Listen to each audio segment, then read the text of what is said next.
Welcome to the deep dive. Today, we're taking a look at an 11th century guide to spiritual health, and we're going to use it as, well, a surprisingly rigorous diagnostic tool For what, you might ask? for what's arguably one of the most corrosive problems in our modern world: unchecked self-importance. That's right.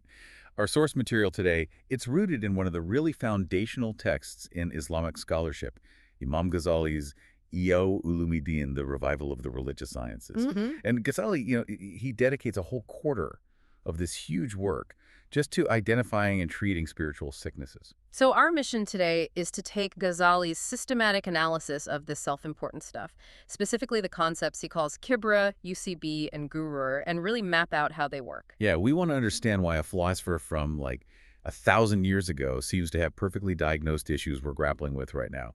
Things we label narcissism or extreme individualism. Exactly. We're going to give you the root causes and, maybe more importantly, the radical cure he proposed. This is definitely a surgical deep dive.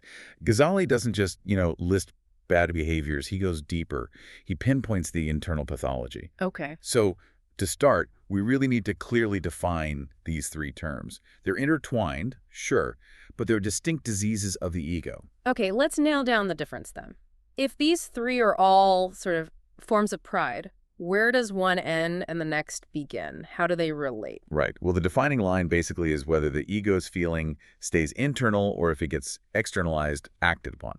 So we start with Kibr. Kibr. Usually translated as arrogance or haughtiness, Kibr is active. It means seeing yourself as inherently superior to other people Okay. and then acting on that belief, treating others with contempt, talking down to them, that kind of thing. It needs a comparison, a relationship, and then a performance of being better. So Kibr is the outward behavior, the visible sign of the disease. What comes before that? What's happening inside? That would be UCB. Mm. Or self-conceit. This is the internal admiration, that private feeling of self-satisfaction with your own qualities or maybe your deeds. So you're just pleased with yourself. Exactly. Pleased with yourself, your achievements, maybe how pious you think you are. And you don't actually need anyone else around to validate it. It's internal. UCB is like the invisible internal sickness brewing in the heart before it spills out into Kibr. It's almost like a private addiction to your own perceived goodness. Okay, that makes sense.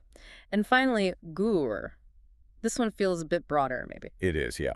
Guru translates roughly to delusion or self-deception. This is when a person mistakes superficial practice or maybe just effort for real spiritual progress. So they think they're on the right path. Right. But their foundation is shaky.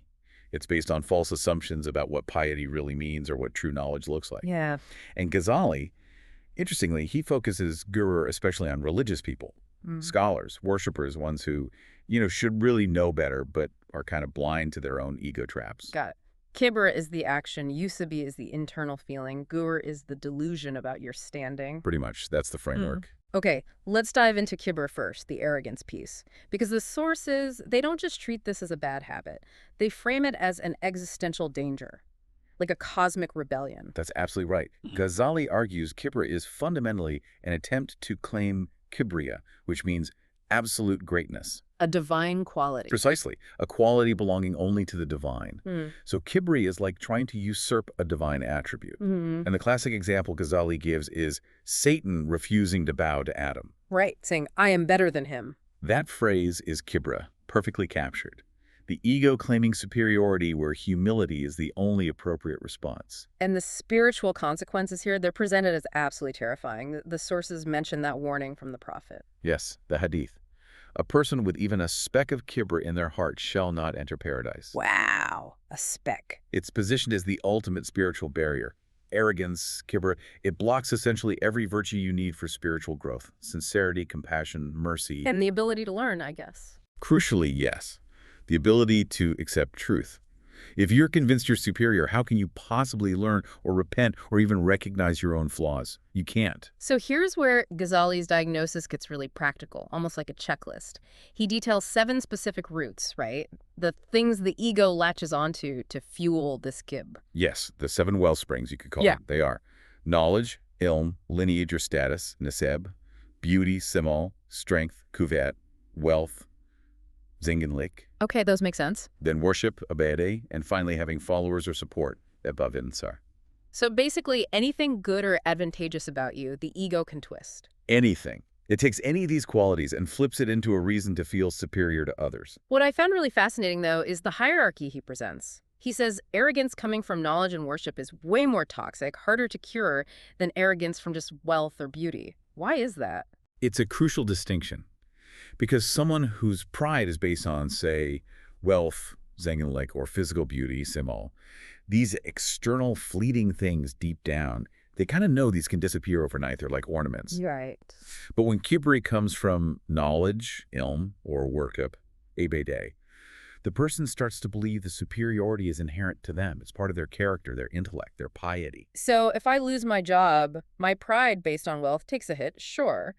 But if someone challenges my deeply held intellectual view or my religious practice. Exactly. Your ego fights back with almost existential fury because it feels like an attack on you, not just your circumstances. And they justify it. Precisely. They tell themselves, well, I am smarter, so of course I should lead, or I pray more, my judgment is better. This self-justification blinds them completely to the disease itself. It turns the very source of potential virtue, knowledge, worship into a spiritual poison. And externally, Kibr shows up in pretty obvious ways. The sources describe the classic symptoms of the tevazu, like talking down to people. Constantly interrupting, walking with that arrogant swagger, but also subtler things, like refusing simple tasks. The "this work is beneath me" attitude. That's a huge ego flag. But maybe the most insidious symptom, Ghazali warns, is refusing to accept truth or good advice simply because it comes from someone the arrogant person sees as socially or intellectually lower. So if you can only accept correction from your boss or someone you already admire. Your heart is sick with Kibr. Yeah. No question. Okay, so if Kibr is that visible wall blocking goodness, let's move inside the patient's mind, so to speak, to the silent infection. UCB, self-conceit. You said this is internal self-satisfaction. How does this sneakier disease end up destroying your good deeds? Well, UCB is dangerous because it fundamentally chips away at your feeling of need for God, need for grace. The person becomes so pleased with themselves, so self-satisfied. They feel self-sufficient. Exactly. And that removes their sense of dependence on divine grace or lutf.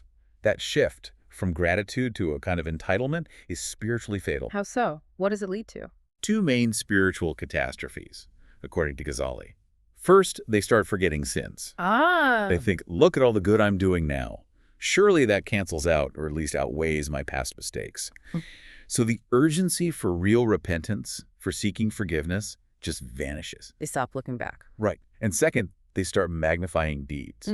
They view their worship, their charity, whatever good they do, as this great favor they are bestowing upon God or humanity. Wow. They completely forget that the very ability to do the good deed, the health, the opportunity, the inclination in the heart was itself a gift, a grace. If you think you're doing God a favor by praying, yeah, you've fundamentally missed the point. It's a total loss of perspective. And this leads us quite naturally into gurur, the delusion part. Ghazali saw this as particularly rampant among the religious and intellectual types, the people who really had the tools to know better. Right. Can you give us an example, like these deluded worshipers, Abedler? How do they fool themselves? Well, they tend to focus almost exclusively on the external scorecard. They become obsessed with the quantity of ritual.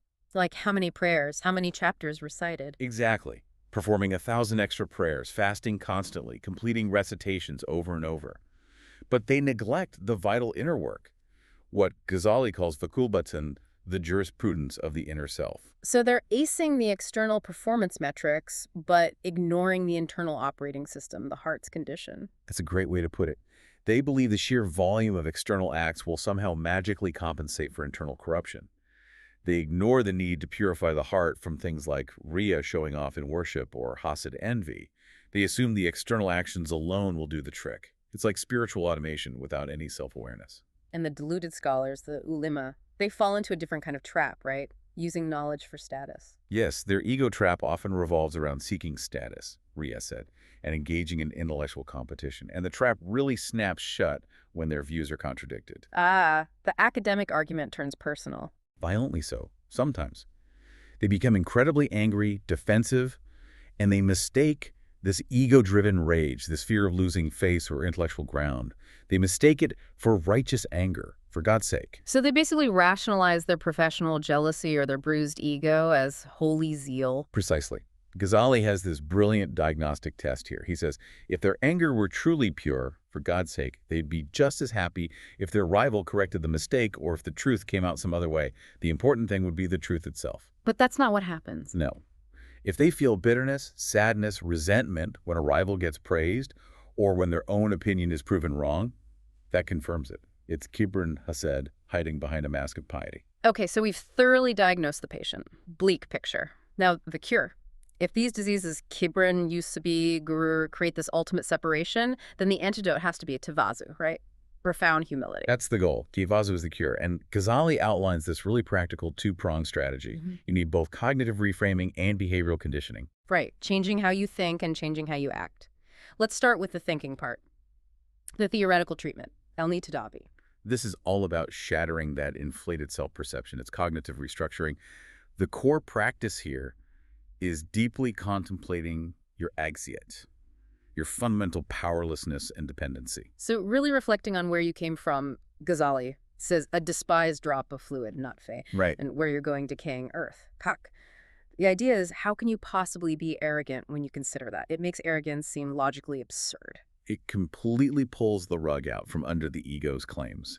And the second major cognitive tool he gives us is hafya, the fear of the end. Meaning the realization that your ultimate spiritual fate, your ending, is totally unknown. Exactly. You have no idea how your story ends. And this is just a fantastic leveler when it comes to judging other people. Because you look at someone you might instinctively feel superior to, maybe someone known for their sins. And you have to internalize the thought, how do I possibly know? Maybe their life ends in sincere repentance and mine ends terribly. It just shuts down the comparison game. Immediately. If you are genuinely preoccupied with the state of your own ending, you have zero time, energy, or frankly, moral standing to judge someone else's current state. It forces your focus inward, away from status games. Okay, powerful stuff. Now for the practical side, the behavioral treatment. Riyazat, self-discipline.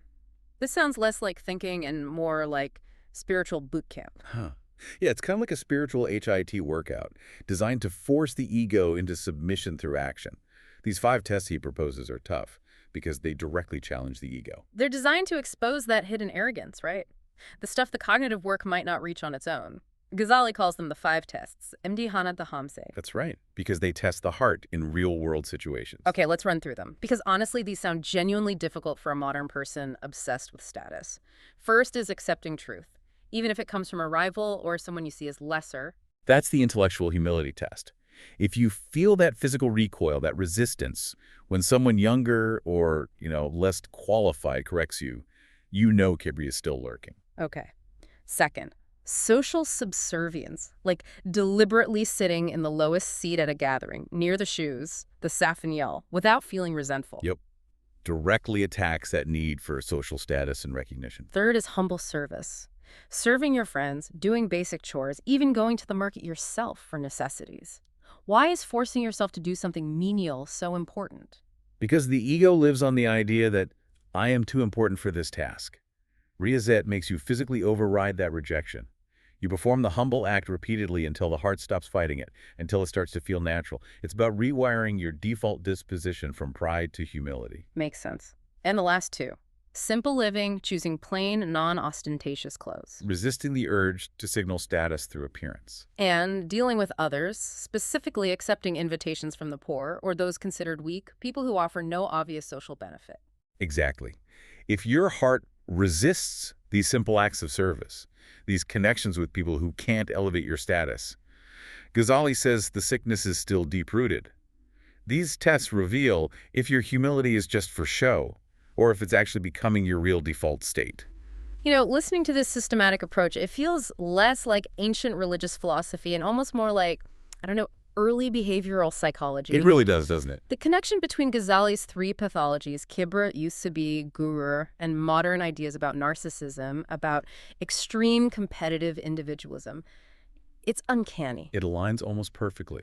Think about Kibr as status competition, then look at platforms practically designed for broadcasting success, beauty, wealth. Social media. Right, where boasting is basically the currency. This is external Kibr, weaponized for the digital age. The ego uses likes, followers, Ghazali's 7th root, epave ansar, to build this constantly fragile, competitive sense of superiority. And the trap of used to be, that internal self-satisfaction, maybe it's even worse today. In a culture that often pushes self-love as the ultimate virtue, it feels like the line between healthy self-confidence and dangerous self-conceit gets really blurry. It absolutely does. But the distinction Ghazali makes is so crucial. True confidence, he'd argue, comes from reliance on something greater than yourself, on grace. Used to be is reliance purely on your own, often flawed, qualities and achievements. Big difference. What about in leadership? The emphasis on tewazu, humility, it seems to connect directly with modern ideas about ethical leadership. We literally call it servant leadership today, don't we? Yeah. Arrogant leaders, those riddled with Kibr, they destroy trust, they create conflict, they make people feel disposable. Humility, tewazu, it builds organizational strength. Why? Because it signals to others that the leader actually sees their value, is willing to serve the team, not just their own ego. Ghazali's principles suggest real authority flows from service, not from chasing status, that riyasat. I also see a really strong link between Ghazali's practice of nefis muhasabisi, that daily self-accounting, reflecting on your own faults, and modern therapeutic techniques like mindfulness or journaling in CBT. It's essentially a 1,000-year-old form of cognitive behavioral therapy, isn't it? Right. You're instructed to observe your thoughts, monitor your intentions, root out self-deception and hidden pride every single day. Modern mindfulness, journaling. They aim for self-correction, not self-condemnation, and that's precisely the goal of nefis muhasabisi. It's about self-knowledge being the essential foundation for self-improvement. Wow. This has been a really profound deep dive. It really clarifies what's needed to build a heart of genuine value and resist that constant pull of the ego. It's clear Ghazali gave us a universal map for diagnosing self-importance that just transcends time and culture. It really seems to. And the cure he proposes, well, it's demanding. It requires radical self-honesty, really meditating on your own mortality, your own powerlessness combined with those consistent, deliberate behavioral acts of service and humility.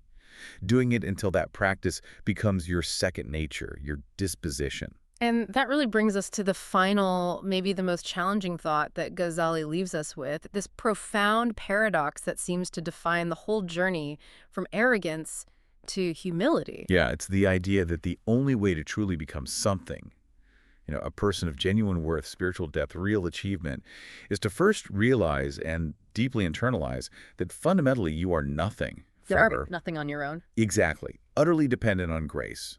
The sources warn that the very moment you start thinking you are something all by yourself, independent of that grace, ironically, that's the moment you become nothing in the eyes of truth. A challenging thought indeed, something profound to consider as you go about your week. Thank you for joining us for the deep dive. Thank you. We'll get you next time.